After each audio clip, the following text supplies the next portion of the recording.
I always tried to make holidays a thing in our little family unit for the short time such a unit existed. I was more of a summery person, while my wife adored the snow. Perhaps it was her Russian roots.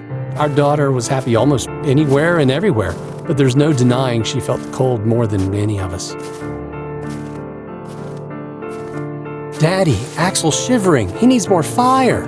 We all knew, of course, that she was referring to herself and not the rabbit, but if that was her way of appearing courageous, we were willing to go along with it. I rug it up and left the two ladies in the log cabin in search of wood to feed the fireplace.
"6 years.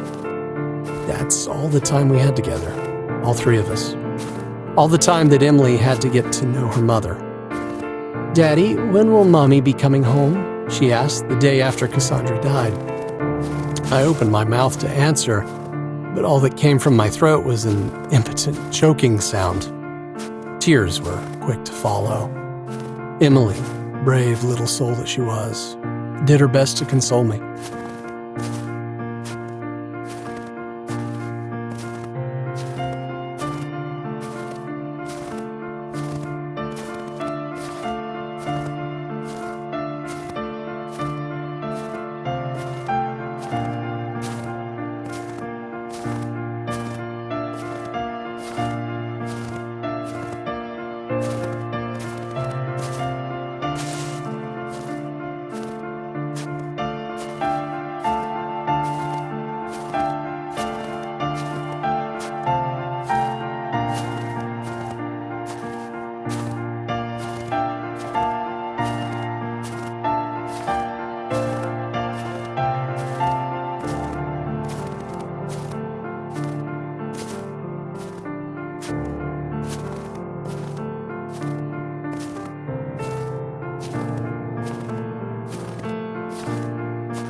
In the end, it was a children's book that helped Emily to fully comprehend what had happened to her mother. So the mummy deer got sick, and there was nothing the other deers could do to help her?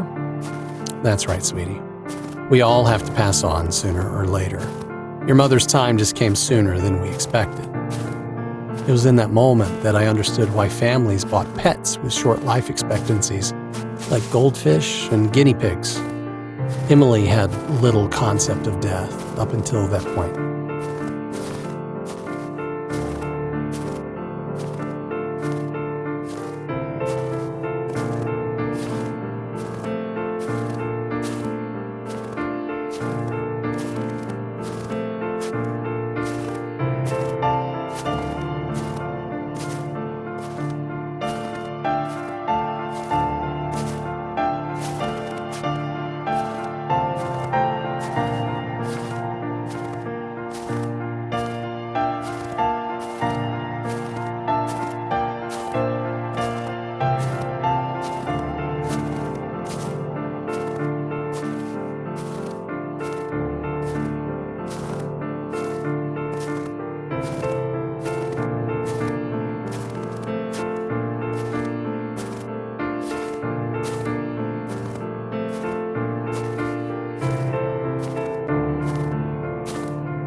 That should be enough wood for now. Time to head back to the cabin.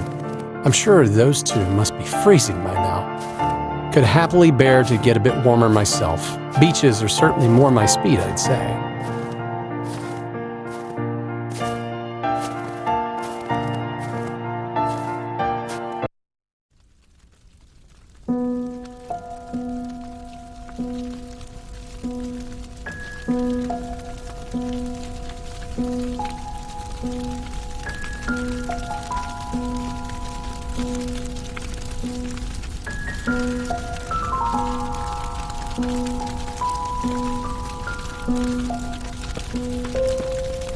Things went swimmingly for the first few days of the beachside trip. No bad puns intended. And Emily was enjoying every minute of it. Sometimes, I worried that I may have created a slight loner of a kid, given how happy she was to play by herself, how proficient she was at finding her own entertainment.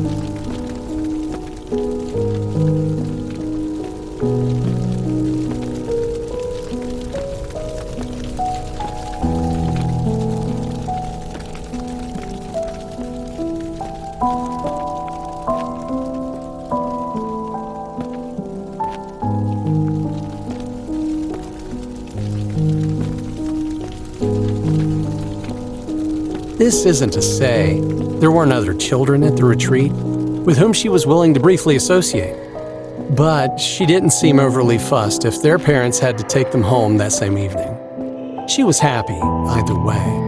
I guess I shouldn't have been surprised given that she was an only child and that she was no stranger to the idea that people might temporarily inhabit her life, only to depart shortly afterward. Perhaps I'd raised her a little too well in that department.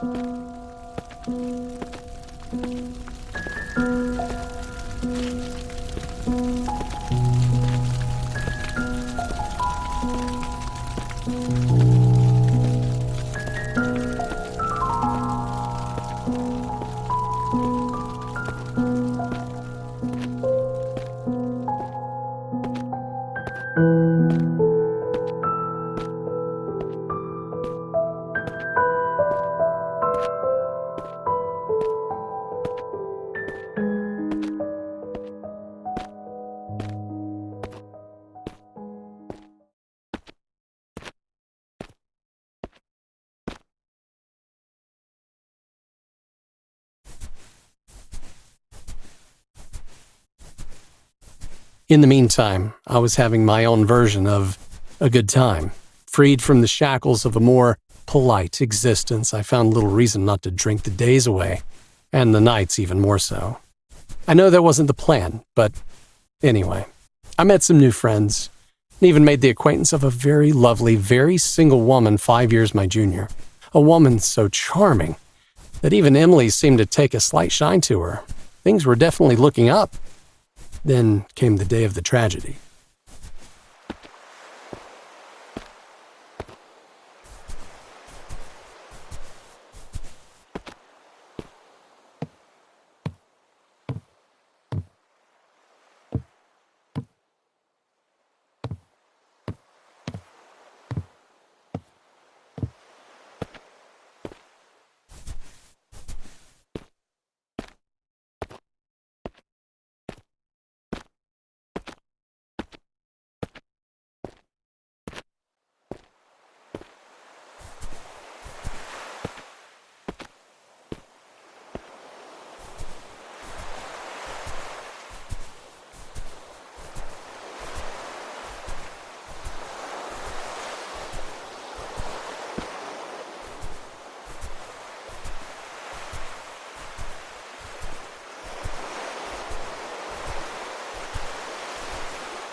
In the early evening, 2 days after meeting the woman, I was enjoying her company and that of some fellow adults while my daughter enjoyed the water mere meters away from us.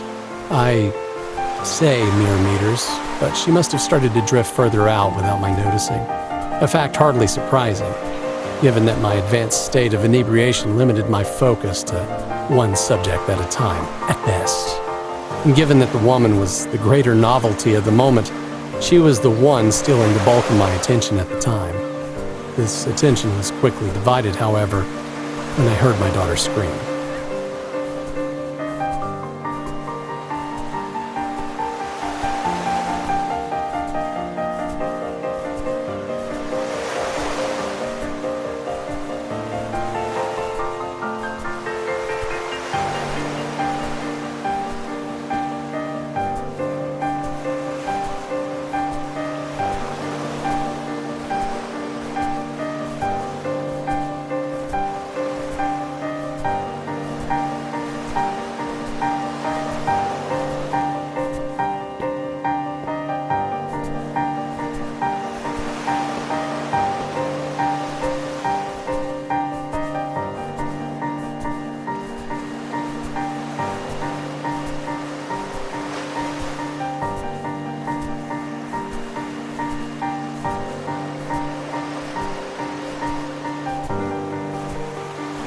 It's funny, the sudden clarity one can experience, the moment one realizes that something they love is in danger. I leapt to my feet and caused all manner of calamity as I scrambled to free myself from the tiny maze of tables and chairs that surrounded us. Somewhere, behind me, another man from our entourage was rushing to join me, but I was quicker to reach the waterside and wade frantically in, shouting my daughter's name.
I couldn't actually see her at first, then. Glimpses, only of her hands and arms as they flailed above the water. All thoughts of my own current capacity to swim were tossed aside, and I launched myself into the ocean fingers first. Not even sure if I was swimming in the correct direction the whole time, but my body knew it had to press on, irrespective. Something inside my burning brain told me that as long as I pushed myself forward, I could aid my daughter. By the mere fact of willing myself to be her savior, that was what I would somehow become.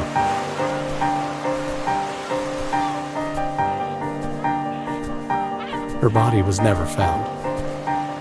Mine somehow made its way back to the beach before collapsing, face down, so I'm told, into unconsciousness.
I cannot say with any confidence whether I could have saved Emily, sober or not, but I blame the drink nonetheless, and most of all, I blame myself.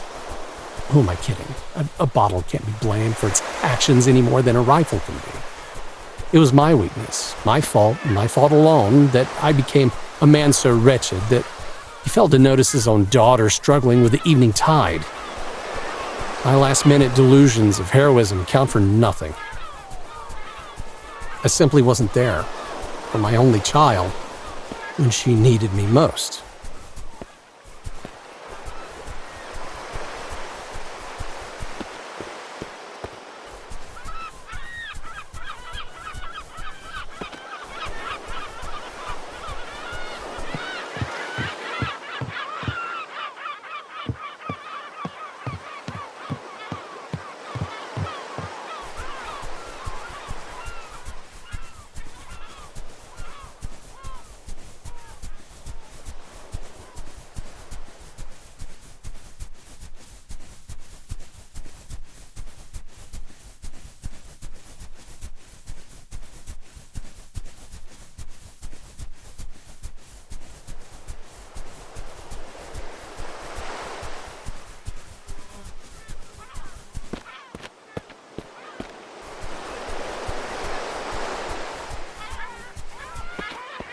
Can I tell myself I was a good father?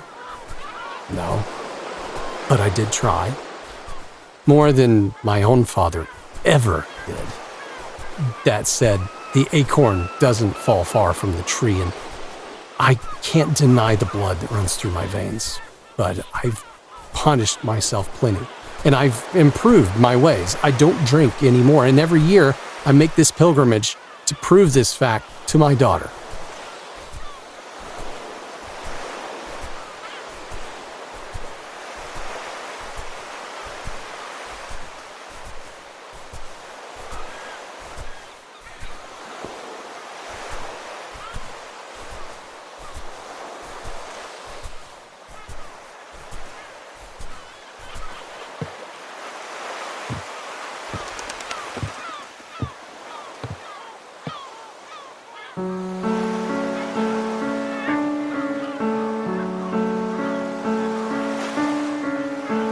I have another dozen unopened bottles where that came from, so my penance is far from over. I'm slowly learning to forgive myself, and I can only ask you, Emily, to forgive me also. You were the most vivid reminder I had left of your mother. Now that you're both gone, well, let's just say that I keep to myself these days. It's better that way. All that I can do is be the best teacher that I can and give other people's children the best opportunities that life has to offer them. I'm so sorry I couldn't do that for you. Farewell, my little mermaid. Sleep peacefully. Daddy loves you always.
I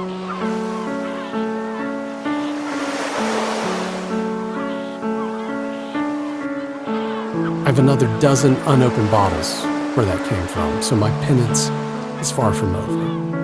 I'm slowly learning to forgive myself, and I can only ask you, Emily, to forgive me also. You were the most vivid reminder I had left of your mother. Now that you're both gone, well, let's just say that I keep to myself these days. It's better that way. All that I can do is be the best teacher that I can and give other people's children the best opportunities that life has to offer them. I'm so sorry I couldn't do that for you. Farewell, my little mermaid. Sleep peacefully. Daddy loves you always.